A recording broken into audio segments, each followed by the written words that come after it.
Avant toute chose, avant même de dire bonjour, j'aimerais commencer l'émission par ça. Oh là là, mais qu'est-ce qui s'est passé? On les a chicotés. Oh là là, mais qu'est-ce qui s'est passé? On les a chicotés. Oh là là, mais qu'est-ce qui s'est passé? On les a chicotés. Bonjour à tous et bienvenue les amis dans l'univers Lens Foot, l'émission 100% Racing Club de Lens. Oui, l'émission démarre très bien. On va saluer l'équipe. Ils sont là, regardez, Franck Quedru, Johan Lachor, Sylvain Charlet de France Bleu Nord et Rémi Buisine de Brut. Oh, ça fait du bien d'entendre ça les gars. Ah, c'est beau. Magnifique. On s'en lassera jamais, hein. Ah, on s'en lassera pas, bien évidemment. Eh bien, bienvenue donc pour ce nouvel épisode de votre émission Lens Foot avec plein de belles choses encore au programme, bien évidemment. Avant, tiens, je voulais vous dire qu'on lançait un jeu là sur les réseaux sociaux. On vous offre le maillot collector. Regardez, il est là, le maillot collector Eric Sicora. Voilà. C'est quelle phrase? Alors c'est la punchline. Ça vous fait rire? Ça vous fait rire? Bande de trempettes. Donc ça c'est à gagner. D'accord. Vous allez sur Facebook, Instagram, Twitter et tout le tout team et vous aurez la chance donc de gagner ce maillot Lens Foot Collector. Et les autres arrivent chez vous très bientôt, ça y est, là c'est parti à la poste d'ailleurs les copains, vous allez recevoir le vôtre. Parfait. Attention. On a tous le même ou il y a combien de numéros dans la collection là? Je crois qu'il y a, si je dis pas de bêtises, je crois qu'il y a 5 punchlines. Okay. Et je vous signale que vous aviez passé commande, donc je sais pas lequel vous avez, mais c'était voilà, vous aviez demandé le vôtre, donc je vous l'ai envoyé. Il y a que Sico qui a choisi sa punchline. Il y a que lui. Et moi, non, j'ai pris l'écureuil. Toi t'as pris la tienne, l'écureuil, c'était quoi la tienne? Ah bah oui. C'était quoi? Même de temps en temps, même un écureuil aveugle trouve un gland. Ah. Magnifique punchline. Bon, on continue notre tour du monde dans la catégorie des fidèles de Lens Foot expatriés. Et nous allons aujourd'hui, écoutez-moi cette petite musique, indice sonore. C'est Amérique du Sud ça. Ah, Les ça, Andes. ça c'est sûr que c'est pas l'Asie. Ouais, T'as lu le conducteur. Moi j'ai fait semblant de pas dire. C'est quoi le conducteur? C'est quoi le conducteur? Alors, on Mais j'ai t'envoie. fait semblant. Équateur, je serais pas. Non, je sais pas ce que c'est. C'est qui? Nous Chiquito. partons à Quito. C'est donc la capitale de l'Équateur. Et pourquoi nous partons là-bas? Parce que y a Yann qui nous envoie ce petit message sur Twitter avec sa photo, un petit coucou de Quito où l'on met la branlée. C'est lui qui l'écrit aux petits équatoriens avec la plus belle camiseta del mundo, donc le plus beau maillot du monde, celui du RC Lens. Voilà, bravo et bonjour à Yann. Et puis si vous êtes vous expatrié également partout dans le monde et que vous êtes fidèle de Lens Foot, n'hésitez pas à envoyer vos photos et vos messages via les réseaux sociaux.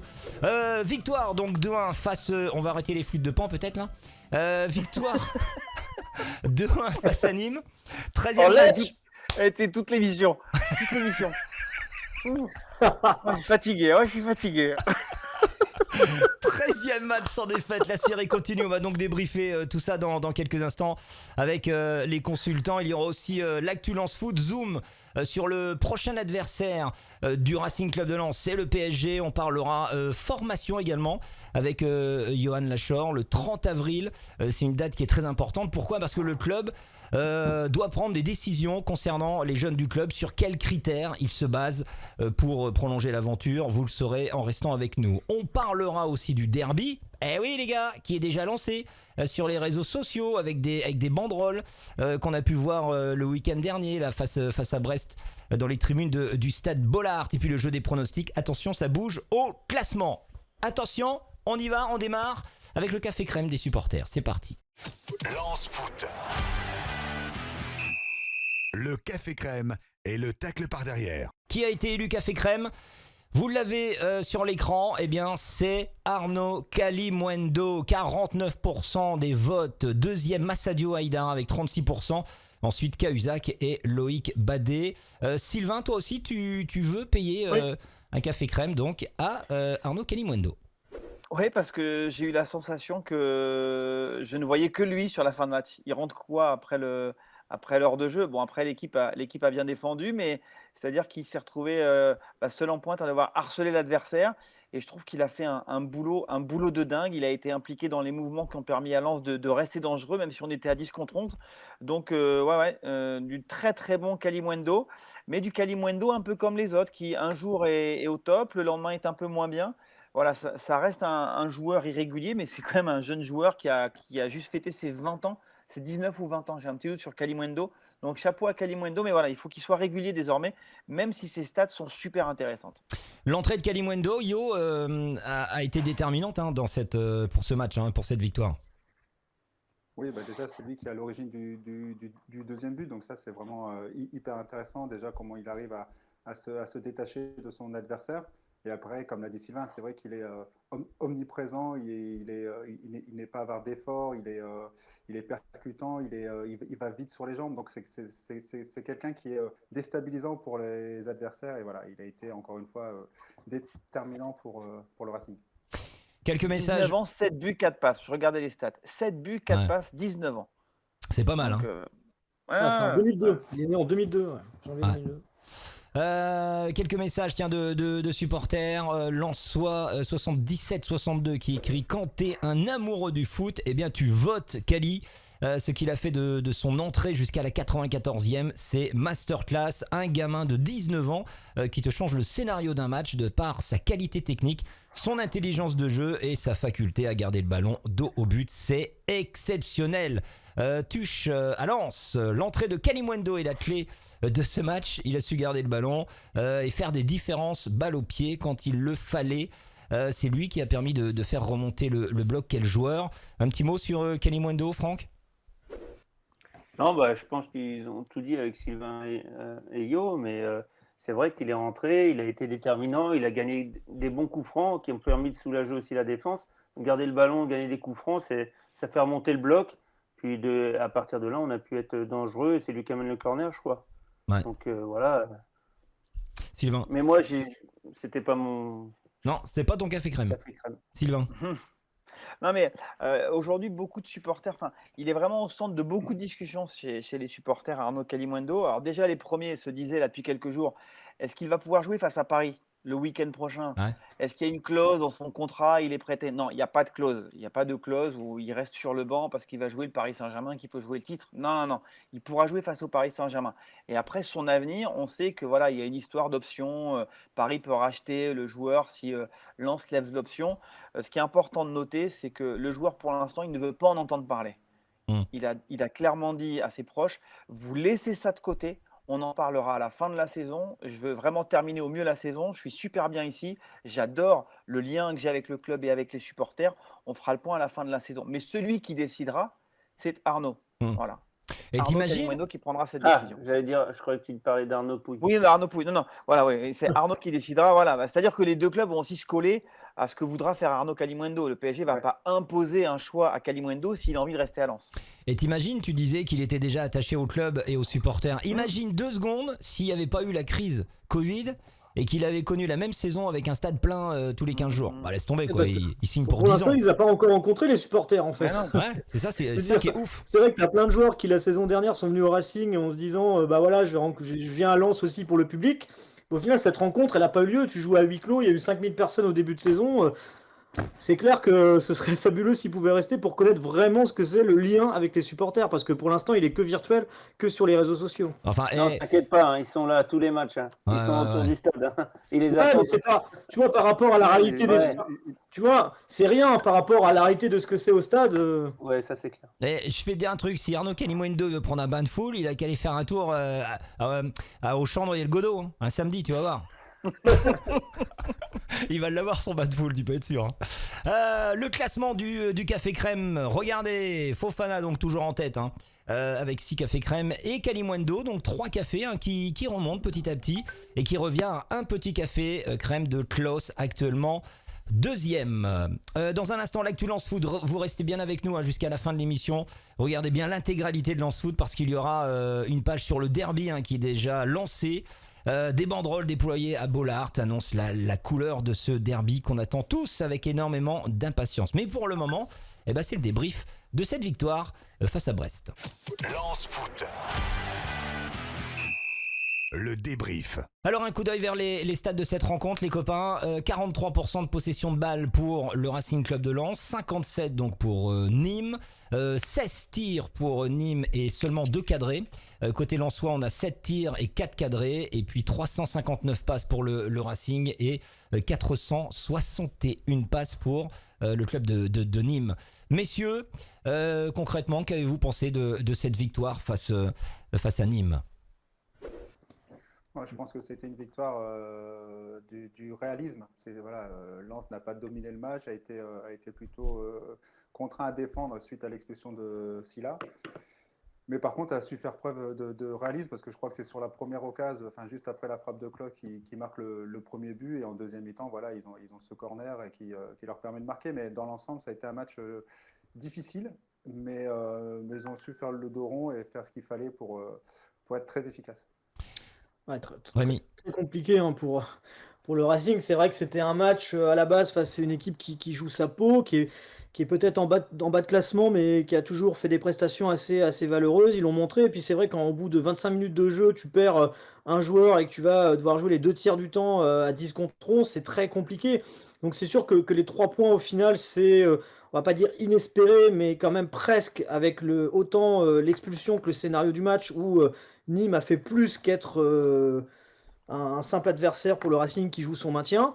Et de marquer ce deuxième but sur une action de génie de Massadio Aidara, c'est ce qu'il fallait pour aller chercher la victoire, clairement. Sinon, c'était très compliqué.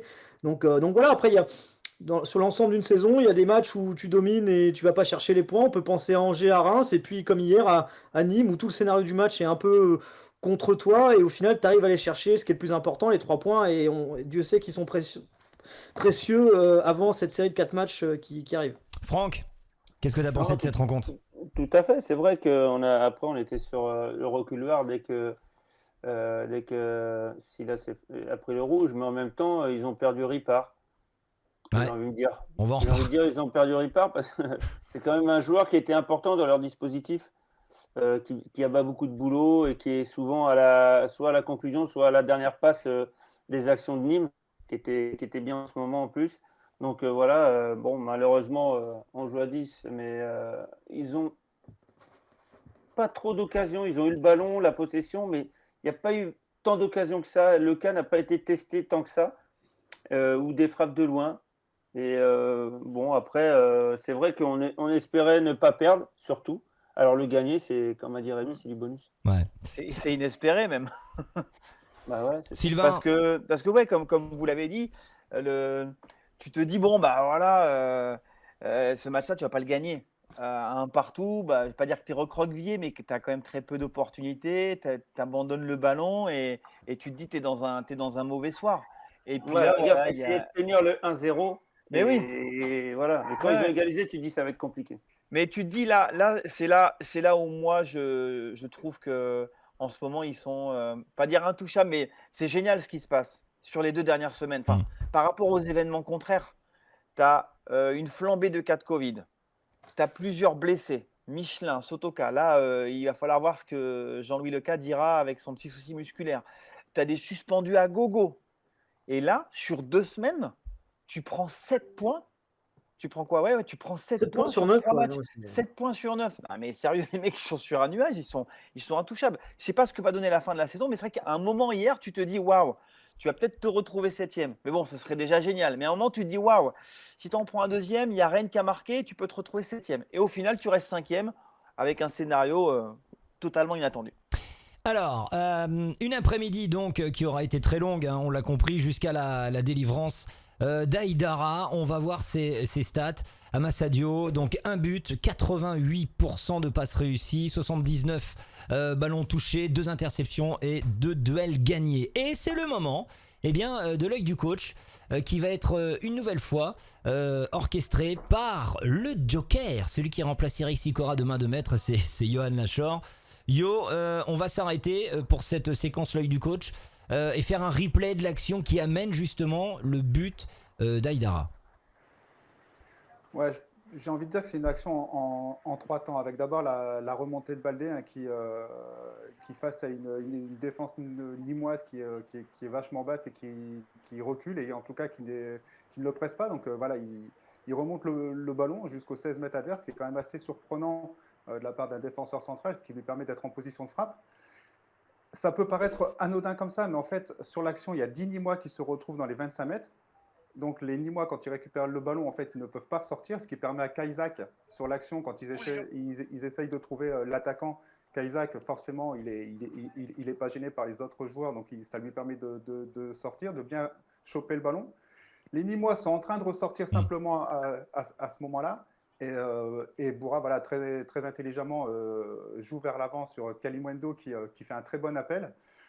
Là-dessus, Kalimundo fait un jeu de corps quand même assez impressionnant, parce que voilà, il fait semblant de prendre le ballon et en fait il le laisse passer. Le défenseur est pris à contre-pied. Donc là, après, avec la qualité athlétique, ça lui permet de rentrer dans la surface. Les Nîmois défendent pas mal sur le coup. Il est à angle fermé. Il décide de frapper fort premier poteau. S'ensuit le corner.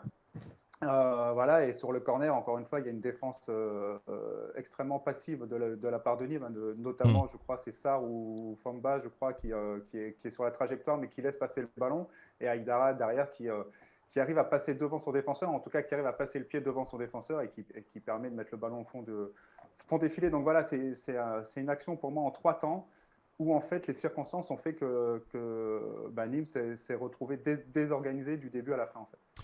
Quel but de Massadio Aïdara, on peut le revoir 10 fois, c'est toujours aussi kiffant. D'ailleurs, il est tellement beau que le but de Massadio est dans le top but de cette 34e journée de Ligue 1, avec Charbonnier, Mofi le Lorienté, et puis on a Ben Yedder, et je crois que c'est Yilmaz.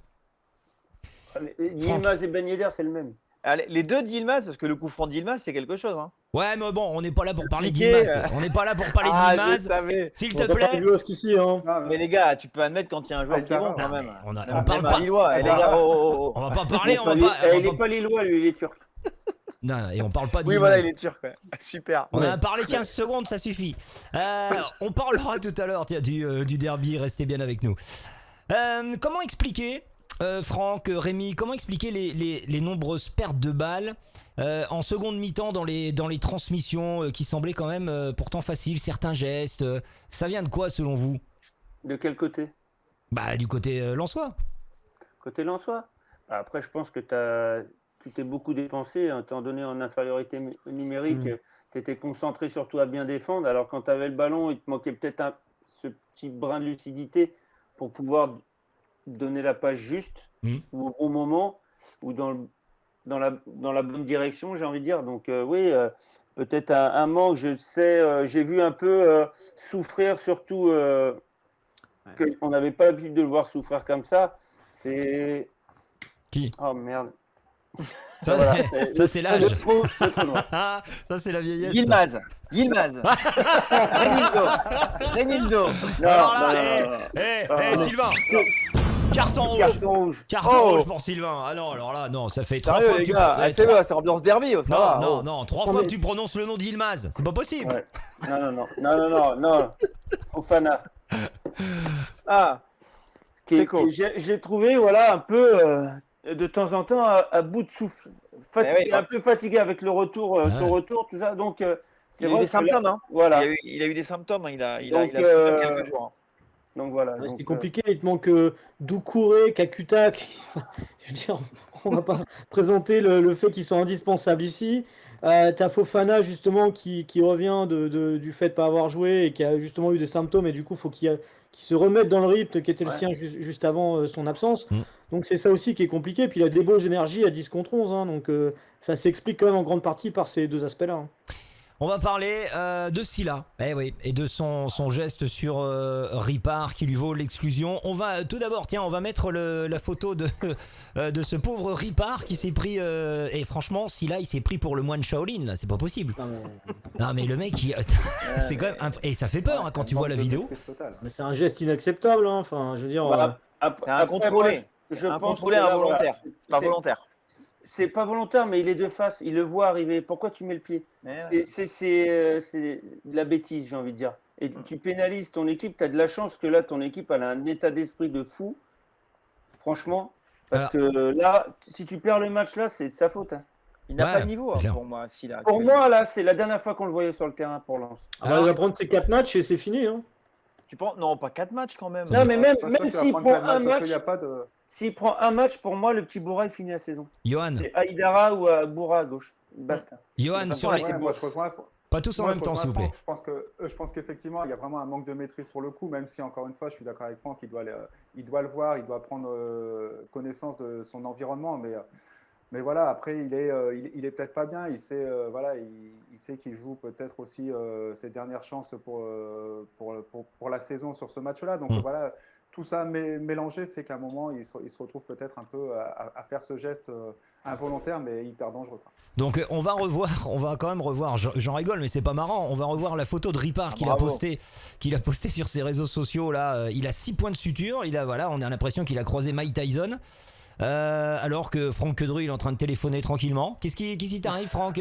C'est qui C'est Yilmaz? Non, je suis avec Aledin Yaya au téléphone, un de nos consultants. Ah, Il me dit, voilà. ah bah voilà, tu peux lui dire qu'il te Son rappelle. ressenti. Voilà, ok d'accord. Et mets le haut-parleur. Il peut Ah, rappeler. attends, allez, attends, je mets le haut-parleur. Attends, Il peut rappeler- vas-y. Il peut rappeler dans 1 heure ou pas? Attends, mets le haut-parleur. Tiens, tu peux dire bonjour, allez. Bonjour l'équipe, j'espère que vous allez bien. Salut mon Yaya, ça va? Allez. Il y a tout le monde qui dit bonjour, gros. Bon allez, c'est bon. T'es où, gros? Allez, T'es bonne où, soirée. gros? Rappelle-moi après que. Vas-y, Ouais, c'est alors. ça. Allez. Non mais lui, il s'est cru chez sa grand-mère, sans déconner. Je peux appeler Eh, ma regarde, mère. Je peux Vous appeler ma m'avez mère. demandé. Non mais les gars. Consultant, je suis obligé. attends. Consultant, je décroche. C'était ta mère, Yo? Non mais c'est pas possible. Eh oui. Ah ouais, non mais là il y a du carton qui tombe. Donc Il y en a deux. Non, mais- Silla, donc voilà, donc on a vu la photo de Ripard avec les 6 points de suture, ça je voulais le voir. On a vu donc la vidéo, on peut la remettre en prod là sur l'écran parce que le geste quand même de notre Silla, il est quand même très impressionnant. Son avenir donc se dessine très loin, hein, forcément. Ça fait quelques semaines hein, qu'on se dit que son avenir ne joue pas au Racing Club de Lens. Déjà, il a presque plus de temps de jeu et on a l'impression que c'était aussi du fait que s'il jouait un certain nombre de matchs, l'option d'achat aurait été élevée automatiquement. Et puis, il a fait quelques matchs intéressants au début de saison. C'est vrai que ça a été l'une des recrues les plus décriées, même par les supporters, qui avait agréablement surpris. Je me souviens sur quelques matchs à Monaco, etc. Mais ça reste quand même globalement insuffisant. Ça veut dire qu'il arrive à compenser, je pense, des lacunes et le fait qu'il n'est pas forcément au même niveau du groupe par un état d'esprit irréprochable. C'est-à-dire qu'il est dans le coup, il est dans l'état d'esprit, on ne pourra jamais lui reprocher ça. Mais le niveau tel qu'est l'équipe, enfin qu'on voit cette année avec cette équipe, il est en dessous. Donc il faut aussi penser à la saison prochaine. Et clairement, merci à lui d'être venu. Il a fait des matchs corrects, mais pour l'année prochaine, je pense qu'on peut espérer autre chose. Alors justement, message de Loulou. Je pense que tous les Lensois vont dire Silla pour le tête par derrière. Et c'est bien dommage, mais c'est vrai. Il devait se montrer avant les chocs des prochaines journées. Il a un contrat au bout de l'attelé avec une équipe bien installée en Ligue 1. Et malheureusement, il est en dedans. Attention au bac. Donc bac au TFC. Bon, c'est sûr qu'il va y retourner. Donc Silla expulsé. Rentrée de Boura. Message de Enrico, tacle pour Boura et donc Silla en danger durant les 20 premières minutes et pénalise l'équipe avec le carton rouge. La rentrée de Boura n'aura guère fait mieux avec des pertes de balles dangereuses et un jeu bien trop souvent approximatif et vers l'arrière. Êtes-vous d'accord avec Enrico sur la rentrée de Boura, messieurs? Sylvain? Je pense qu'en effet, moi je pense qu'il a aussi besoin de retrouver du rythme. Il est quand même sorti de l'équipe depuis pas mal de temps, le petit Boura, parce que c'est vraiment Aïdara qui jouait dans le couloir. Là, Silla avait été relancé. Voilà, Ismaël, je pense qu'il a besoin de retrouver cette confiance à travers le rythme. Et là, il va avoir une belle occasion parce que normalement, selon les données là, du problème avant le Paris Saint-Germain, il devrait être titulaire face au Paris Saint-Germain. Donc voilà, il a un beau défi pour répondre aux critiques de certains supporters. Franck, on sait que t'aimes beaucoup Bourrin. Ouais, pour moi, c'est lui qui devait jouer à la place. Et c'est vrai que on n'aurait pas dit ça si Sylla n'avait pas démarré. On n'aurait pas eu cette conversation Ah ouais. si Sylla n'avait pas démarré. Enfin, tu sais, et comme tu dis si bien, avec des si. En coupe du bois. Ah bah ouais, on coupe du bois. Loïc Badet continue de nous faire un petit peu peur. Hein, le défenseur, faut avoir le palpitant bien accroché avec lui quand même. Regardez le message de Tige. C'est ce que je pensais aussi. Un Badet, après l'expulsion, il perd énormément de ballons en voulant dribbler et il balance sans cesse devant où il n'y a personne. Comme tout le groupe, il s'est repris après les entrées de Kali et Mauricio. N'est-il pas un petit peu trop facile de temps en temps dans ses sorties de balles défensives, Johan? Il a une aisance technique incroyable, du coup il en profite et il y a un excès de confiance à certains moments. Hein. C'est-à-dire que des fois il te fait très peur et il s'en sort dans de situations qui semblent assez improbables où tu te dis mais il va perdre le ballon et on va se prendre un but derrière et finalement il arrive à la sortir. Et je pense que cette aisance technique fait que parfois il se met un peu en danger et il perd des ballons qui peuvent parfois être dangereux, quoi. Donc c'est encore un joueur qui est en apprentissage, hein, il ne faut pas l'oublier, il découvre la Ligue 1 et il y a encore des choses perfectibles comme celle-ci pour qu'il soit un joueur de top niveau, quoi. Sylvain. Moi, je me demande, et je pense que Franck et Yo auront peut-être les réponses, parce que là, en fait, il faut qu'il arrive à mieux analyser les situations. Alors, c'est vrai que ça va vite, mais c'est-à-dire qu'il y a des moments où il doit lâcher le ballon et des moments où il peut dribbler. Et c'est un peu ça son souci actuellement. C'est que parfois, il fait les mauvais choix. Et c'est pour ça qu'il se fait des frayeurs. Donc, comment tu travailles là-dessus, en fait, à la fois personnellement et avec le staff? Les anciens défenseurs là, Yo. Yo, il est parti. Non, il est là, Yo. Non, je suis là. Ah bon, pardon, je le vois pas à l'image. Ah, pardon. Faut mettre tes lunettes. Vas-y, je Papy. prendrai la parole après. Vas-y, Franck. Ah non, mais c'était parce que je voyais plus Yo en fait. T'étais inquiet? Ouais, quand je le vois plus, ça me fait peur. Ah donc, en tant qu'ancien défenseur, Franck, la prestation. On va pas y arriver. Johan Lachaud. On va y arriver. Vas-y, Non, vas-y. moi, je pense que voilà, effectivement, il a une aisance technique, mais sur des choses simples. Faut pas qu'il se complique la vie. Là, on l'a vu beaucoup de fois dans le match à tenter de percuter, d'amener le surnombre, avec beaucoup de fois où en fait, il prend pas de décision. C'est-à-dire qu'en fait, il avance sans savoir ce qui va se passer, quoi. Donc ça, c'est toujours un peu problématique. Et c'est vrai qu'il devrait prendre un peu plus de recul, plus de hauteur. Et certainement, voilà, retrouver des choses simples dans les relances propres, c'est ce qu'on attend de lui. Pas forcément qu'il aille, comme il l'a fait malgré tout sur le second but, mais qu'il aille marquer par une frappe ou quoi que ce soit, quoi. Je veux dire, lui, il est dans un rôle pour récupérer le ballon et faire jouer les autres. Donc, il faut qu'il fasse ça simplement, et c'est ça qui va le remettre en confiance et donner de la sérénité à toute la défense. Parce qu'après, il ne faut pas oublier que c'est quand même une vraie force dans le jeu lensois. Moi, ça me fait toujours penser depuis le début de la saison, on en a déjà parlé, à ce que propose l'Atalanta Bergame en Italie, avec des défenseurs centraux qui n'hésitent pas à monter balle au pied pour venir créer le surnombre. Voilà. Grady le fait encore mieux que Badet parce qu'il y a moins de déchets chez Jonathan Grady. Mais il ne faut surtout pas changer ça. Parce que voilà, l'axe de progression, c'est comme le dit Yo, c'est d'arriver à faire les bons choix et de surtout, ce que tu dis, c'est hyper intéressant, c'est de ne pas partir à l'abordage sans savoir ce que tu vas faire du ballon en fait. C'est d'anticiper sur ce que tu vas faire. Et Aïdara le fait mieux que Medina. On a évoqué en long et en large l'entrée de Kalimundo tout à l'heure. Et celle de Mauricio qui fait encore une passe D, sa 4e de la saison. Et surtout, franchement, Tony Mauricio s'est battu comme un lion. Qu'avez-vous pensé de son entrée, messieurs? Moi, j'ai très bien aimé son entrée, moi. Il s'est battu, il a été taclé au coin de corner, récupéré des ballons, relancé, propre, provoqué, gagné un ou deux coups francs importants aussi. Et puis la passe D sur Aïdara, donc voilà, une super entrée, je pense, à féliciter parce que bon, lui, il avait pour le coup vraiment pas beaucoup de temps de jeu et il en a profité à fond avant le match de Paris. Il y a une réaction d'orgueil aussi, Ouais, je pense, puis- chez Tony Mauricio qui voit que après- le petit David Perrada Costa lui passe devant. On le voyait, moi je vois quand les joueurs sortaient du couloir, je voyais la tête de Tony Mauricio au moment du début du match qui était quand même assez déçu de ne pas être titulaire. Et c'est vrai que c'est difficile pour lui. C'est une saison où il aura eu peu de temps de jeu au final. Et il répond présent quand même régulièrement. Enfin, je veux dire, on pourra jamais lui reprocher l'état d'esprit comme pour l'ensemble du groupe. On parlait pour Silla tout à l'heure. On pourrait dire pareil pour Mauricio. C'est vrai qu'en plus, on peut imaginer que son avenir se passera probablement loin du Racing. Donc, c'est un joueur qui a envie de montrer son état d'esprit, de se montrer pour la saison prochaine. Sylvain? Ah, moi, ce que j'aime, c'est qu'il ne lâche rien. C'est que c'est très compliqué quand même pour lui depuis le début de la saison. Imaginez là, pareil, en tant qu'ancien joueur, ça va être difficile. On te présente comme la doublure, on te dit voilà, on va prendre Gaël Kakuta, tu étais notre numéro 10, mais voilà, Gaël arrive, donc bah voilà, tu seras le numéro 2. Ok, très bien. Gaël n'est pas là, et après, ça peut s'entendre, c'est un autre sujet, mais si on se met à la place de Mauricio, on te met le petit Pereira da Costa, alors que normalement, bah, tu pouvais prétendre avoir cette place. Moi, je me dis, mais le gars, il doit être dégoûté. Et aujourd'hui, à sa place, je me dis que malheureusement, mon avenir, il n'est pas à Lens.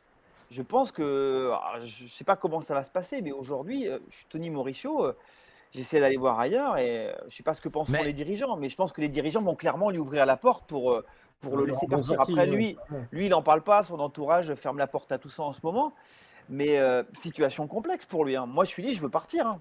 Mais Tony, là, Tmaler, il réagit de la meilleure des façons.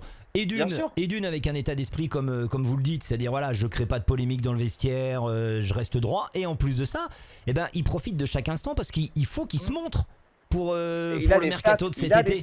Et ouais, il a des stats, il va se montrer. Et comme ça, tu as un club sympa qui va peut-être pouvoir l'appeler et il sera titulaire parce qu'il mérite vraiment un temps de jeu plus conséquent, hein, Johan. Oui, c'est ce que doivent faire d'ailleurs tous les joueurs, mais c'est vrai qu'on a tendance plutôt à être déçu quand on est sur le banc et qu'on a la sensation qu'on aurait pu jouer comme là sur ce match-là. Moi, franchement, je le félicite et encore une fois parce que c'est incroyable d'avoir cet état d'esprit-là, surtout sur ce match-là. Limite dans l'ensemble de la saison, on pourrait dire bon ok, mais sur ce match-là, sachant que c'est David qui joue juste avant et que lui il rentre et il fait cette rentrée-là qui est déterminante, mais aussi dans l'état d'esprit, c'était juste pour moi incroyable. Voilà, grand coup de chapeau à lui parce que c'est vraiment un truc, l'ayant vécu, c'est vachement fort. Tu as raison, parce qu'en plus c'est Nîmes, et je veux dire, si ça avait été un grand ténor du championnat PSG, c'est facile de rentrer dans un match et de te motiver contre des joueurs, on va dire, tu vois, des stars. Mais en plus, c'est contre Nîmes, c'est une équipe qui joue le maintien, et de te montrer dans ce match-là en plus, chapeau, c'est vrai. Sylvain Charlet. Juste ses stats, je regardais, il a participé à 23 matchs, il n'a été que 2 fois titulaire, donc il est sorti du banc à 21 reprises, et il n'a joué au total que 453 minutes, et il a quand même trouvé le moyen d'offrir 4 passes décisives. Ouais, donc, c'est bien. Merci Optagen. Transfert marque. Chapeau à Tony. Lens hyper efficace offensivement, on l'a vu puisqu'il y a 4 tirs cadrés, 2 buts. De bon augure hein, vu les matchs qui arrivent, Rémi. J'ai mal entendu, j'ai eu un problème de son. Le monsieur te dit que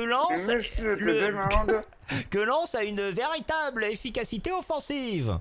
C'est de bonne augure, hein. ce sera pas mal contre le Paris Saint-Germain. Je pense que surtout qu'on va les jouer entre 2 matchs de Ligue des Champions, donc c'est peut-être le bon moment où les prendre, ils sont peut-être en train de penser à autre chose.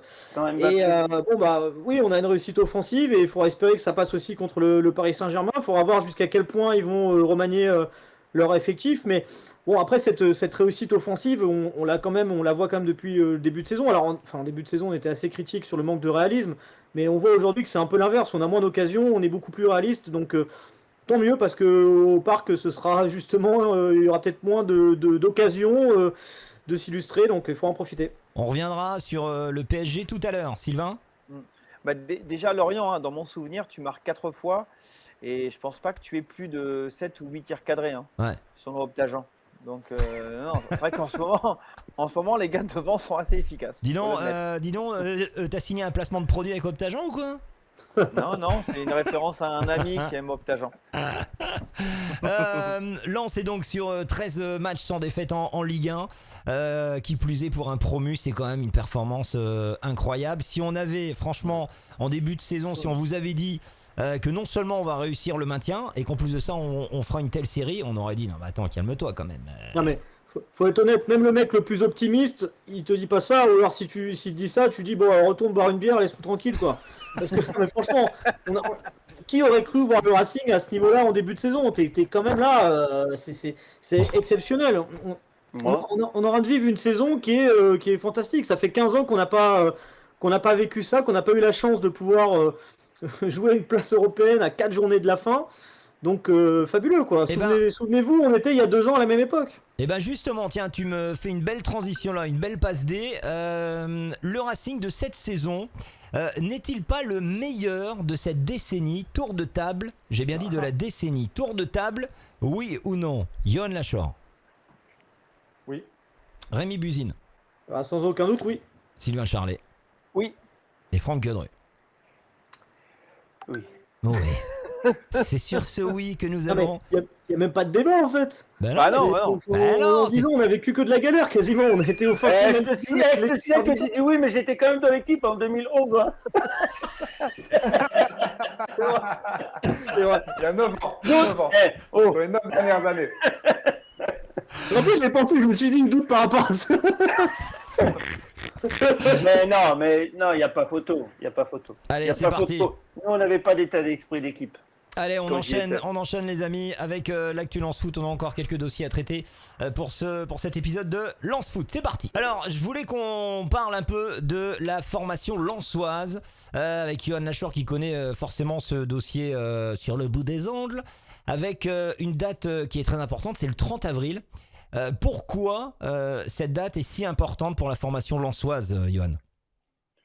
Alors en fait, le club a jusqu'au 30 avril pour proposer un contrat pour les joueurs auxquels il estime mériter. Donc voilà, si jamais le club dépasse cette date, en fait, les joueurs sont libres de signer dans tout autre club sans indemnité de transfert pour le club, pour le Racing Club de Ah Lens. ouais. Donc voilà, donc ils sont obligés, par exemple pour les joueurs sur lesquels ils ont quelques visions et ils ont envie d'avancer avec eux, de faire des propositions avant le 30 avril. Le joueur peut attendre avant de donner sa réponse, mais les propositions doivent être faites avant.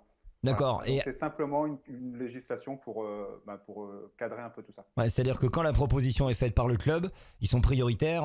Il n'y a pas un autre club qui peut venir derrière pour Voilà. contrecarrer. Ah non, Si, ils sont, mais si, mais ils sont faut prioritaires indemnité de et transfert. voilà, s'ils veulent, imaginons un joueur, Pierre-Jean veut s'en aller alors qu'il a une proposition par le club, s'il doit s'en aller, je ne sais pas, à Saint-Étienne par exemple, Ouais. Saint-Étienne est obligé de verser des indemnités de formation au Racing. Et ça Voilà. monte à combien? Passer le 30.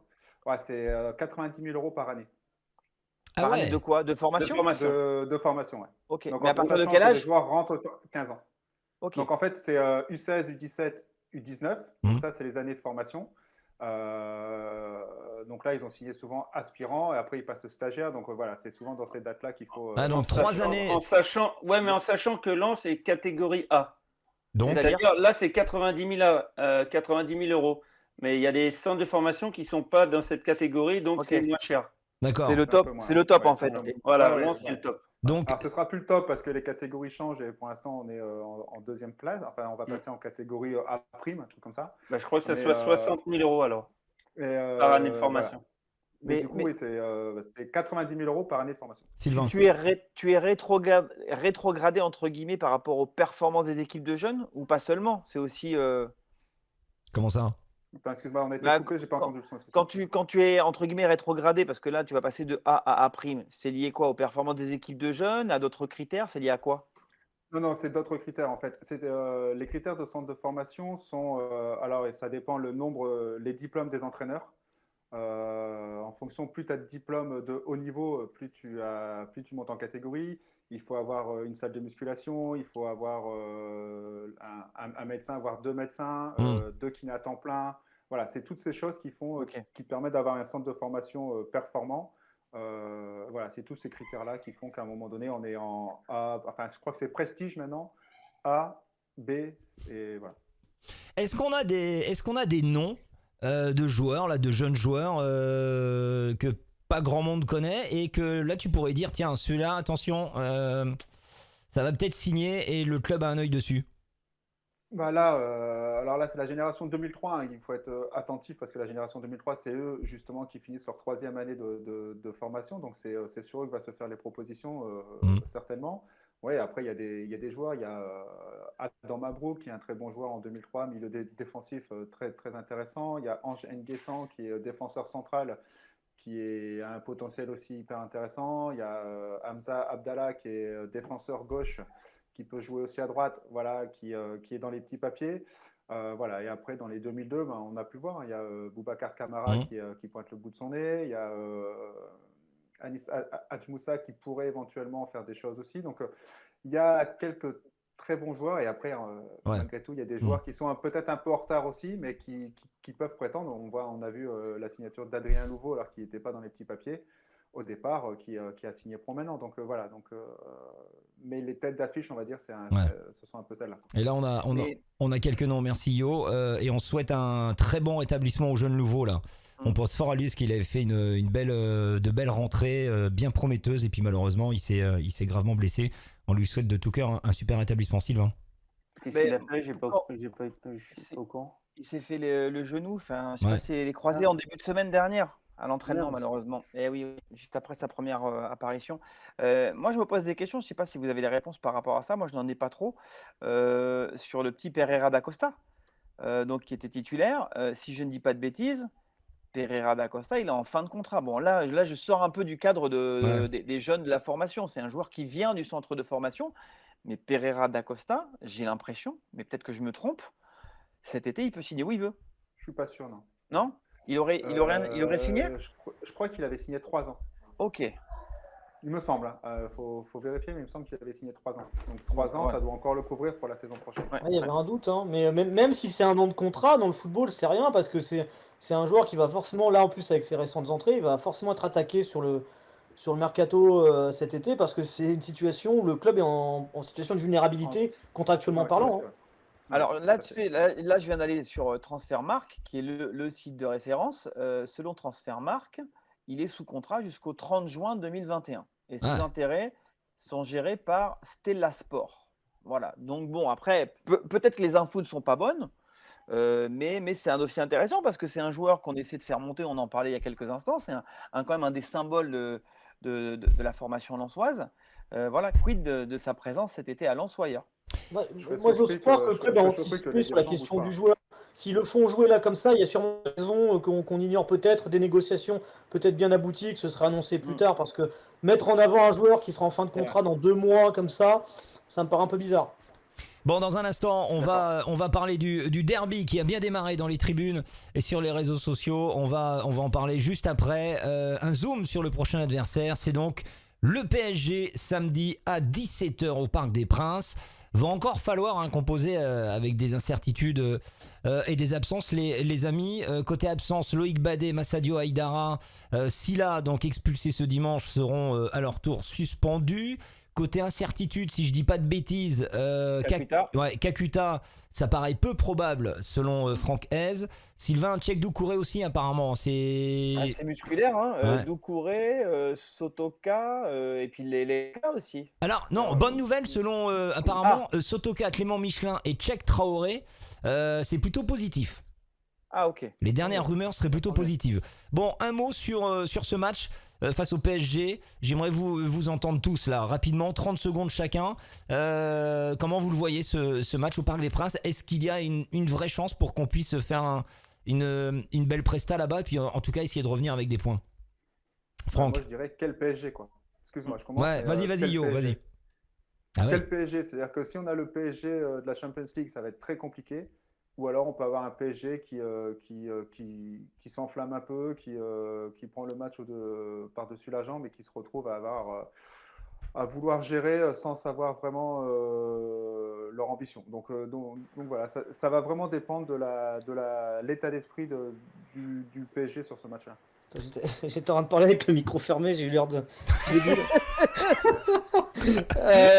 non, ce que je me disais, c'est que Nantes et Saint-Etienne, alors Nantes dans un contexte bien particulier parce qu'il y avait le cambriolage avec Di Maria et Kimpembe, mais Saint-Etienne par exemple était pas très loin d'aller chercher des points au Parc des Princes. On voit que sur les derniers matchs au Parc, le PSG est un peu plus en difficulté, donc il y a peut-être une ouverture. En plus, le fait de les jouer entre 2 matchs de Champions League qui sont hyper importants, le PSG en demi-finale de Ligue des Champions, c'est quand même, je pense, bon, il cherche le titre, c'est sûr, mais la Ligue des Champions, il y a quand même C'est quand même encore un cran au-dessus en termes de priorité pour les dirigeants qataris. Donc à voir. Puis à voir jusqu'à où ils vont faire le turnover. Est-ce qu'ils vont préserver des joueurs comme Mbappé et autres. Ce sera intéressant de voir ça. Franck, comment tu le vois cet affrontement face aux Parisiens? Bah, moi, je pense que ce ne sera pas les deux équipes en puissance. Donc, ça sera deux équipes remaniées. Lens à cause des absences, des suspendus et puis des blessés. Et Paris à cause du turnover. Donc, ça va être un match équilibré et ça sera 50-50, du 50-50. Sylvain? Bah pour moi, comme le disait Yo et Rémi, tout dépend de Paris en fait. Tout dépend de Paris, tout dépend de ce qui va se passer ce mercredi en Ligue des Champions. Mais après, on se rapproche de la fin de saison. Donc là, Paris en ce moment ne peut plus faire de choix. Et je les ai sentis vraiment très très remontés lors du match à Metz. Alors oui, là, il n'y avait pas Manchester avant et après. Mais je pense que là, ils vont enchaîner et je sens que Paris sera à 100%. Franck? Non, c'est vrai que je n'ai pas dit, mais tu parlais de quelle prestation on va avoir. Je sais que Lens va donner une bonne prestation, quoi qu'il arrive. C'est ce qu'ils ont fait depuis le début d'année. Oh, ils n'ont rien Et à peu perdre. de toute importe façon. peu importe l'équipe qui met en place, les joueurs se fondent bien dans le collectif. Et donc, la prestation, elle va être là. Après, c'est la qualité du joueur intrinsèque qui va faire la différence. Bon, et notre Rémi, là, qui est le seul qui vit à Paris, comment tu le vois, mon Rémi, ce match face au PSG? Attends, reparle avec le micro coupé, c'était mieux. Non, mais- En plus, il m'a fallu 20 secondes pour m'en rendre compte. Je me dis, il y a Johan qui parle en même temps, mais qu'est-ce que c'est ce bordel? Alors, Euh, non, mais c'est ce que je disais il y a quelques instants. Tu vois que sur les derniers matchs au Parc des Princes, le PSG a vraiment été en difficulté. Donc tu peux vraiment potentiellement avoir une ouverture. C'est vrai que cette année, tu vois qu'à l'extérieur, il y a quand même beaucoup plus de coups à faire que les autres saisons. Le Racing a été capable d'aller chercher des points là où on ne l'attendait pas forcément. Je veux dire, on a gagné 3-0 à Monaco, on a gagné au Stade Vélodrome. Voilà, donc sur un match, encore une fois, tout est possible. C'est sûr que le Paris Saint-Germain est largement favori, mais les chances du Racing, elles sont loin d'être si faibles qu'on peut le penser. bon, nous allons parler, attention, les amis. Eh oui, nous allons parler du derby. Le derby est déjà lancé, un derby qui enfin aura réellement de l'enjeu. Lille pour être champion et nous pour une place en Europe. Ça va être, ça Il va n'y avait être plus fou. de derby en même temps. Hein. Hein? Il n'y avait plus de derby depuis des Ah, années. Je crois. ouais, mais en plus de C'était ça, en mineur la dernière fois qu'on a joué Lille, non? en plus de ça, non seulement retour du derby à la maison, mais avec beaucoup d'enjeux. Donc ça fait carrément plaisir. Dans les tribunes et sur les réseaux sociaux. Donc ça a déjà démarré. Le fameux derby avec une banderole qu'on va revoir donc à l'écran. Une banderole où il y a marqué J-12, faites de vous des héros, éclatez-les. C'est KSO 93 qui ont mis cette banderole. Alors, pourquoi on en parle? Parce que on va être clair. Il y a deux écoles. Il y a ceux d'un côté qui commencent à dire ouais mais attention, arrêtez de chambrer, les Lillois, il faut pas trop chambrer, ça sert à rien, vous allez mettre la pression aux joueurs et patati patata. Et puis il y a une deuxième école dont moi je fais partie par exemple, où je pense que le chambrage fait partie du jeu. Sinon, non mais sérieux, si tu chambres pas maintenant, bah tu regardes d'autres matchs, tu regardes Metz-Dijon, tu regardes un derby, ça fait partie du folklore, tu dois te chambrer. On le prend, moi je veux dire, j'en ai rien à faire que des Lillois me chambrent.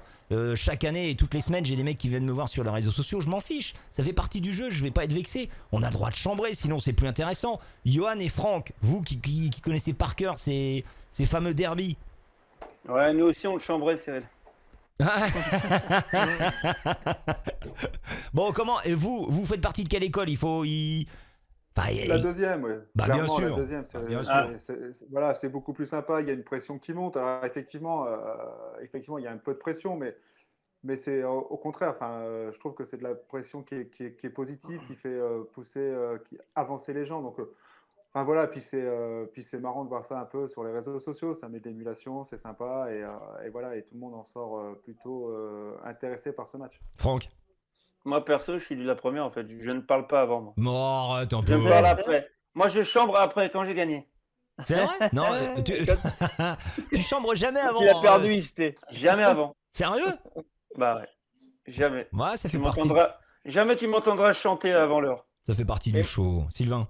Après, les banderoles que j'ai vues là, il y avait quoi? Il y avait une qui se terminait par PT Lille, je crois. Ouais, C'était, pété Lille, avec ouais. la télé. Éclaté Là, Lille. sincèrement, Oh. je me dis que les mecs étaient diesel. Ça va monter en puissance. J'espère que voilà, la poésie sera meilleure et qu'on va rire. Parce que moi, ils m'ont pas. Ouais, bon, ok les mecs, ok, bah, Ah. j'aurais pu les écrire. Tu vois ce Ouais. que je veux dire? Bon, faites mieux les gars. Si, Voilà, si, ouais. si vous sortez des banderoles, soyez bons, tu vois. On a été meilleurs, voilà. c'est vrai. Ouais, voilà. vrai qu'on a On va été dire que meilleurs. ce sont les premières. Ouais. J'espère qu'on sera bien à la fin pour le derby. Rémi, toi, Rémi, tu t'aimes chambrer un petit peu avant le derby ou pas? Mais largement, et moi j'attends qu'une chose, c'est qu'on les fasse chuter de la première place et que ce soit la victoire de Lens qui font qu'ils soient pas champions de France. C'est clair et net, hein. Il faut le dire clairement. Et le chambrage, ça fait partie du truc. Normalement, il y a des trucs. Enfin, là, on parle d'une banderole, c'est parce qu'il n'y a pas de supporters. On n'en aura peut-être même pas parlé en temps normal parce qu'il y aurait le public, il y aura peut-être eu des chants qu'on peut même pas prononcer ici parce qu'ils sont d'une vulgarité sans nom. Mais bon, ça fait partie du truc. Et voilà, moi je veux dire, tant que ça reste des banderoles, des trucs sur les réseaux sociaux et qu'il n'y a pas de violence, Bien et c'est sûr. quand même quelque chose qu'il faut se prévenir parce que ça peut toujours arriver dans le contexte actuel. Des banderoles, tout ça, pas de souci. Tant que ça dépasse pas un certain cadre qui peuvent heurter certaines personnes, ça fait vraiment partie du football et on sait très bien que quiconque gagnera ce derby, ça chambrera d'un côté ou de l'autre. Et ceux qui repartiront au boulot le lundi, si Lens gagne, ils chambreront leurs collègues, Bien leurs sûr. potes lillois. Comme jamais, ça fait tellement de temps en plus qu'on l'attend que. Et les violences actuelles, de toute façon, tu vas là-bas à Lille sans masque, hein. C'est déjà violent. Hein. Et rappelez-vous quand même, on s'est fait chambrer Max au match aller. Donc voilà, on n'a pas été vexé pour autant. Donc non, moi je pense que franchement ça parce qu'en plus quand on lit sur les réseaux sociaux, mettez pas la pression aux joueurs. Au contraire, il faut leur mettre une vraie pression. Enfin, de toute manière, ils savent bien l'importance que ça a un derby. Bah, ils savent. Donc Ils voilà. savent, vous inquiétez pas, va surtout à Lens. Bien sûr. Les mecs, ils découvrent le calendrier de Ligue 1, la première chose qu'ils cochent, c'est le match contre le LOSC. Hein. Ça va de Ouais, soi. t'auras les supporters au centre d'entraînement à la Gaillette, sûrement la veille ou l'avant-veille. Hein, et c'était ça qui me met dans le mood du match. Hein, c'est cette pression qu'il y a autour de ça. Hein. Tu joues au football pour ça. L'enjeu du match, il est fou. L'enjeu du match, il est fou. Ouais. T'as aussi le 4-0 de l'aller, hein. T'as pris une fessée à l'aller, donc C'est ça. tu auras aussi l'envie, stratégiquement parlant, de montrer autre chose que ce que tu avais montré lors de la manche aller, Ouais. où tu étais parti sur les principes début de saison, où tu avais vraiment un football vers l'avant. Depuis, ça s'est rééquilibré. Et je trouve que ce sera un bon test de voir cette nouvelle version du Racing Club de Lens, cette version qui a évolué face au cadre au patron de la Ligue 1. Va falloir qu'on fasse une espèce de défi ou je ne sais quoi. Est-ce que le LOSC qui perd le titre face à Lens, moi je le sens ce parfum, ce doux parfum. Et si ça se fait, on va lancer un défi. Je sais pas ce qu'on va. Ta mèche. Non, je sais pas. On va se teindre les cheveux, Franck. On se teint les cheveux en sang et or. Qu'est-ce que t'en penses? Bah, j'ai déjà fait, moi. Eh ben on le refait. Moi, je me teins des cheveux. Attends. Donc, si Lens bat le derby, Ouais. remporte le derby, Ouais. et que la conséquence, c'est que Lille n'est pas champion. Non. Si on explose Lille, on se teint les cheveux en sang et or.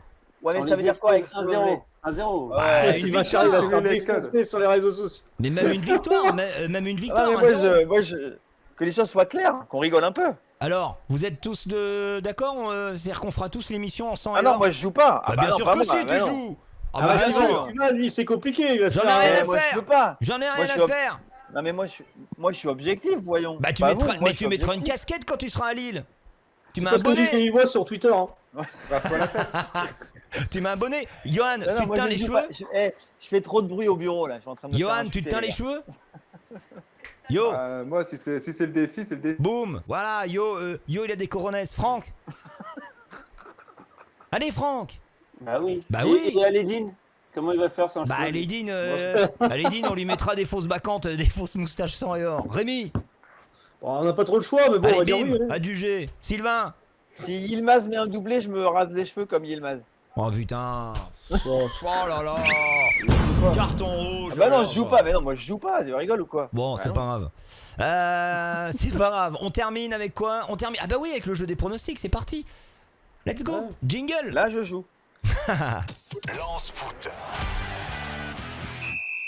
Le jeu des pronostics. Allez, le jeu des pronostics. Attention, il y a eu 2 bons pronostics. C'est monsieur Rémi Buzine. Regarde, il fait le malin là, avec son sourire, avec sa petite mèche. Tu sais qu'il se rappelait même pas, regarde sa tête. Il se rappelait même pas. Non, mais je vais te dire un truc, honnêtement, je me rappelais même pas du tout.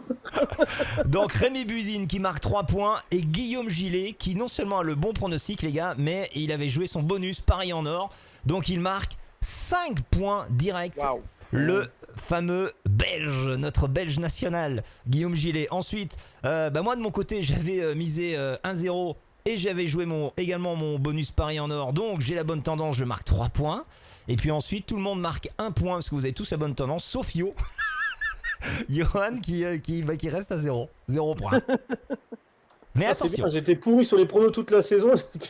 attention. Depuis que je suis là, je crois que j'en ai pas un de bon. Regardez donc le classement. Premier Guillaume Gillet avec 5 points. Deuxième Walid Mesloub 4 points.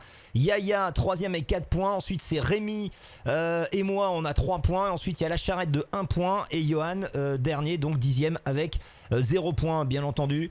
Tout est possible. Tout est possible. Ça a rechangé les règles. Ouais. Pourquoi j'ai 0 moi? Cherche pas. Passe à autre chose. Oh, Il y a un nouveau changement la semaine prochaine. Tu recevras une mise à jour de ton application. Cyril, Qu'est-ce qu'il y a? j'ai qu'un Les point, mecs- moi. T'as 1 point, oui, t'as 1 point. Bah t'as la Les bonne mecs, ils tendance. font exprès. Brest, bonne tendance. Mais Bah ouais, non, Brest, c'est bonne tendance mais aussi, je comprends non, pas. mais non. Bon, vous m'embrouillez là, vous m'embrouillez. Les bonus pour le prochain pronostic. On y va donc PSG lance. Attention, déjà première question, est-ce qu'il y en a un d'entre vous qui veut utiliser un bonus? Ah, Johan Lachor, qu'est-ce que tu veux utiliser? Bonus 5 points là. Paris en or? Ouais. Paris en or, donc c'est parti, on note. C'est quoi ton pronostic? Et moi, je dis 2-0 l'inverse pour de Paris. Yo. Yo, vas-y. 2-0 Paris. 2-0 Paris, et donc Johan joue son Paris en or. S'il a le bon Les gars, pronostic, c'est 5 points. Yo, S'il il a a voté pour Paris, il faut voter pour Lens. Franck Quedru, est-ce que tu joues un bonus? Oui, Lequel? les Le face à face. Oh, le face à face.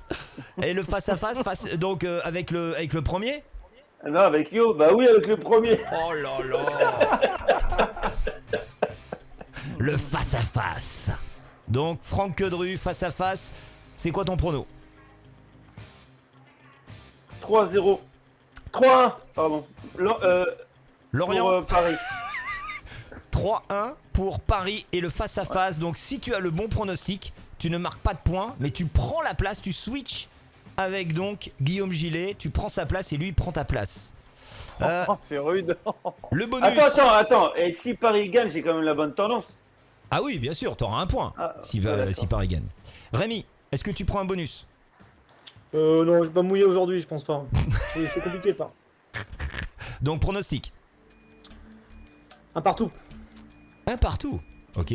Sylvain, est-ce que tu utilises un bonus? Ouais, le Paris en or. Ah, je m'en doutais. 3-1 pour Paris. Ah. Comme moi. Ouais, comme toi. Donc on a 3 bonus, un face à face, 2 paris en or. Et moi je vais pronostiquer... Oh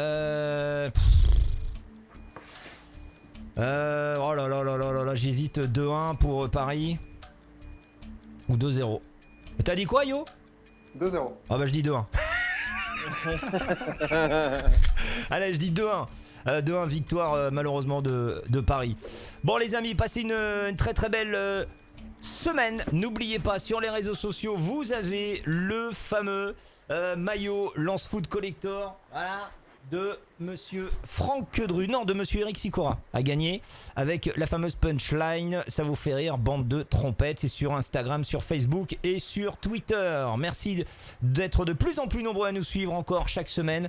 N'hésitez pas à en parler autour de vous et surtout likez, abonnez-vous, c'est important pour que la famille Lance Foot continue de s'agrandir et pour que tous les supporters sans et hors du monde entier puissent prendre connaissance de cette émission.